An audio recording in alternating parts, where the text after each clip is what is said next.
गणेशजी, आजच्या घडीला मार्केटमध्ये इन्व्हेस्ट करण्याची चांगली वेळ कोणती? खरं बघायला गेलं तर अमुक एक वेळच चांगली किंवा अमुक एक वेळ खराब किंवा अमुक एक तारीखच चांगली, मुहूर्त बघून मार्केटमध्ये इन्व्हेस्ट करू नये.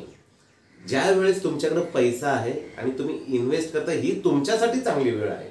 बघा, मार्केट 1 लाखापर्यंत जाईल, सेन्सेक्स 1 लाखापर्यंत जाईल हे सर्व म्हणतात, परंतु कधी जाईल हे कोणी सांगू शकत नाही.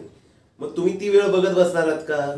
बऱ्याच वेळा काय होतं, लोक म्हणतात नाही मार्केट आणखी खाली आलं की मी इन्व्हेस्ट करेल. ते मार्केट खाली येण्याची वाट बघतात आणि त्याच वेळेस मार्केट बरोबर वरती जातं. बरेच लोक म्हणतात की मार्केट आणखी थोडं वरती जायला पाहिजे, मग मी प्रॉफिट बुक करेल आणि मार्केट बरोबर त्याच वेळेस खाली येऊ शकतं. थोडक्यात काय, मार्केट कोणी प्रेडिक्ट करू शकत नाही. त्याच्यामुळे बेस्ट वेळ कोणती आहे? जर तुमच्याकडे पैसे आहेत इन्व्हेस्टमेंट करायला तर करा, ती तुमच्यासाठी योग्य वेळ आहे असं मला वाटतं.